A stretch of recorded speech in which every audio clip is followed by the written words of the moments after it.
Agora a gente vai conversar sobre perdão. A gente vai falar sobre perdoar. Será que quando você perdoa, você perde? O que você sente quando você perdoa? Será que é difícil perdoar? Se você tem alguma dúvida sobre esse assunto, já ligue para 0 Operadora 11 3337 5886 ou deixa a sua pergunta através das redes sociais. Eu vou conversar com a Luana Nadini, que é coaching e psicóloga. Tudo bem? Boa tarde. Tudo bem, boa tarde. Prazer te receber aqui, viu? Prazer é meu. Bom, a gente vai falar sobre um assunto importante e que eu acho que em algum momento todos nós vamos nos deparar com isso. Eu queria que você explicasse para nós primeiro, tem como a gente definir o que é o perdão? Bom, eu costumo dizer que o perdão é um processo, né? Faz parte do processo, é uma virtude que a pessoa às vezes não tem e às vezes precisa adquirir, né? Eu costumo falar assim, é tão difícil perdoar.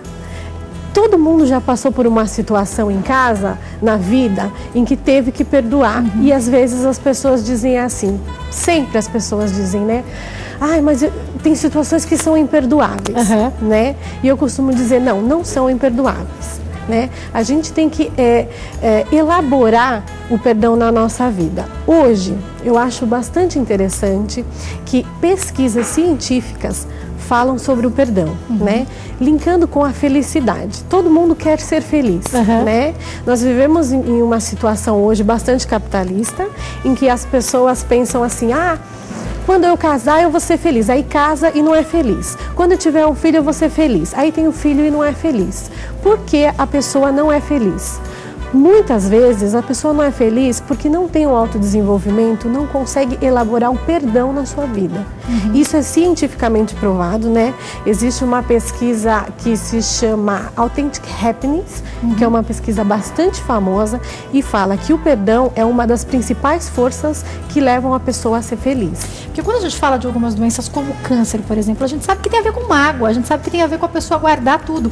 Tem a ver com falta de perdão também, né? Já que eu posso falar para você de uma experiência que eu tive, né, durante o meu período de graduação, eu trabalhei no hospital psiquiátrico, onde eu pude perceber que a doença mental está extremamente relacionada com o perdão.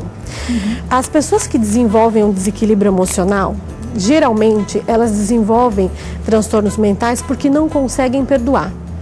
Porque estão carregadas de mágoa, de rancor, de inveja, elas não conseguem elaborar esses sentimentos, essas vivências na vida e desenvolvem doenças mentais, né? Uau. É muito sério e por isso que eu acho que é um assunto que me encanta e que é muito importante, né? Eu posso falar profissionalmente como psicóloga, como coaching e como pessoa, né? Eu vivo o perdão hoje na minha vida todos os dias e garanto que dá resultado e o resultado é incrível. Então vamos falar sobre traição. Não traição homem e mulher só, traição.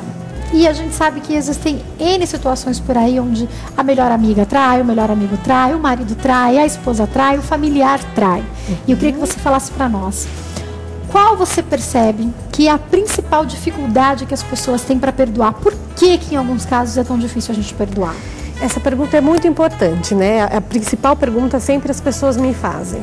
Em todo relacionamento, eu costumo falar, as pessoas sempre, a culpa é do outro, né? O outro me traiu, a culpa é do outro, o outro me magoou, a culpa é do outro, o outro fez isso pra mim. As pessoas têm uma tendência à vitimização, né? Eu sou sempre a vítima. Coitadinha, eu né? sou sempre a coitada, né? Eu falo isso assim, intimamente. A gente tem experiência, né? A gente faz eu isso, posso né? falar isso de uma forma com muita propriedade. Bom, a questão do perdão acontece assim. Quando a gente fala de perdão, a gente fala de culpa, né? Então, assim, a culpa é da outra pessoa. Mas eu costumo falar, vamos substituir a culpa pela responsabilidade. Porque quando eu me responsabilizo pela minha vida, eu consigo assumir o meu sentimento. Porque, veja, aquilo que é do outro, a atitude do outro, o sentimento do outro, eu não tenho como movimentar. Aquilo que é do outro pertence a ele. Eu tenho como movimentar aquilo que pertence a mim. A partir do momento que eu posso modificar o meu pensamento, eu modifico o meu sentimento e modifico a minha atitude frente a uma atitude alheia. Entendeu? Então, é a minha reação, né? É a sua reação, né? Então, assim, perdoar não é fácil, mas eu costumo falar que o perdão é um carinho nosso pra gente mesmo. Não é né? pro outro só, né? E uma outra situação que facilita muito, quando a gente muda o foco e pensa que o perdão, a gente pode perdoar a pessoa. Às vezes, o ato realmente é imperdoável, né? Uma situação... Ótimo, era aí que eu queria chegar. Então, quer dizer, às vezes houve uma situação que você fala, isso é imperdoável. Isso me magoou profundamente. E realmente, o perdão, né? Mas não significa que você não vai perdoar aquela pessoa. O perdão é direcionado à pessoa e não ao ato.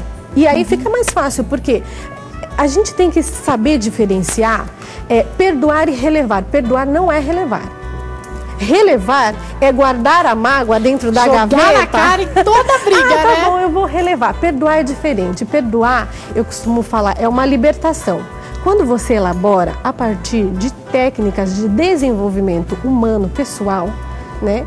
Que eu sempre falo, que é o maior investimento. A gente investe carro, investe em roupa, investe em sapato, mas às vezes acaba deixando de investir no psicológico, né? Porque uma terapia pode ajudar muito, uma terapia, hoje em dia existem outras técnicas, como a técnica do coaching, que é usada nos Estados Unidos, nos países mais desenvolvidos hoje em dia.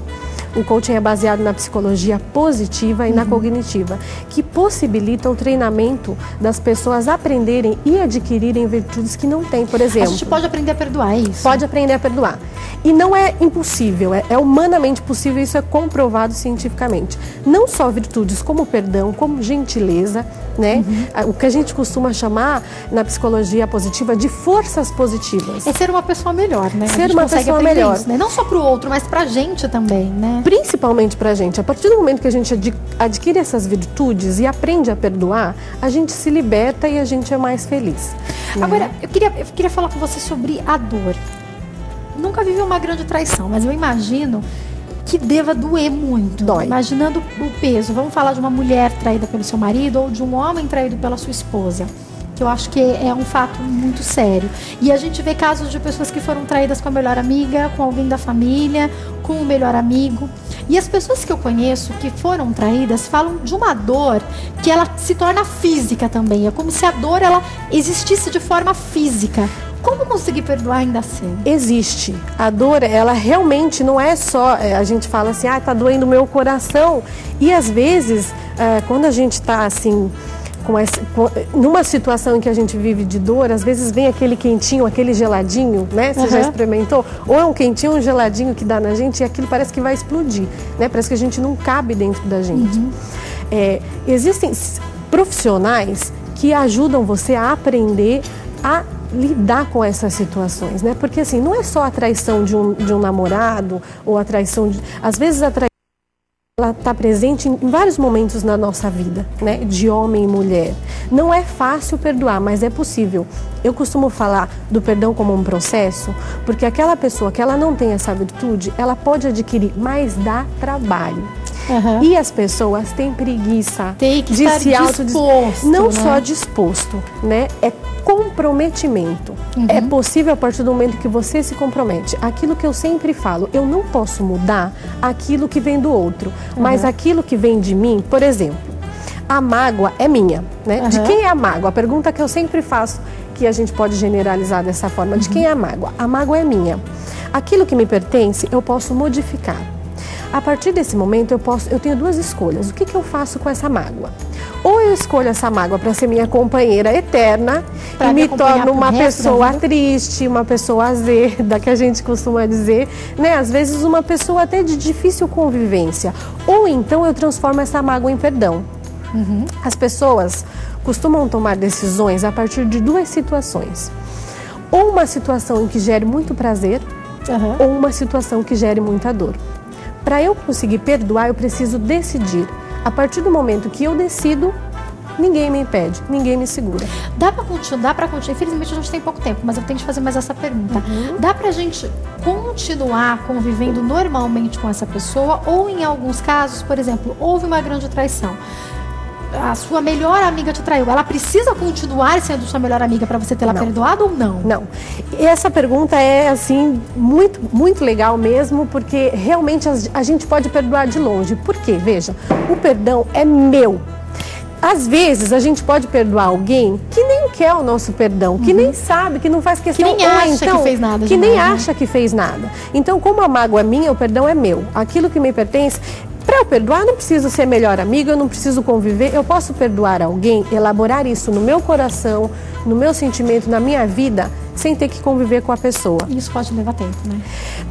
Depende de cada situação e depende de cada pessoa, mas o tempo é de cada um, né? Agora, o que eu sempre falo, pode ficar triste? Pode, tem situações que a gente tem o direito de ficar triste, mas não vamos ficar triste para sempre, né? Não guarda essa mágoa pro resto da sua vida no coração, né? Vamos elaborar, vamos desenvolver conhecer os nossos sentimentos, nos apropriar dos nossos sentimentos, e aí a gente consegue comandar a nossa vida de uma maneira feliz. Para a gente encerrar o nosso bate-papo, eu queria perguntar o seguinte: quando é hora de procurar uma ajuda? Olha, eu sempre falo que a hora de procurar uma ajuda é quando isso está atrapalhando nos relacionamentos familiares, quando você percebe que as pessoas entram muito em atrito. Se todo mundo está reclamando, se todo mundo está falando, você está brigando com todo mundo, então será que o problema não está com você? É difícil a gente reconhecer que está admitir que o problema não está no outro, né? E outra, a gente não precisa buscar ajuda só quando está no fundo do poço. A gente pode buscar ajuda quando está bom, para ficar excelente. Para ficar melhor ainda. Para ficar melhor ainda. Muito obrigada por ter vindo ao nosso programa. Imagina. Foi um prazer te receber aqui. Olha, quem quiser entrar em contato, anote aí, telefone 0 operadora 11 9 7587 1169, e tem também o e-mail que é luanadine@yahoo.com.br. Tá escrito aí direitinho para vocês. Mais uma vez, obrigada. Obrigada, uma ótima tarde. Imagina. Só pra me resgatar, derramou seu sangue por amor, pra que eu pudesse entrar nos átrios do Senhor, só pra o adorar.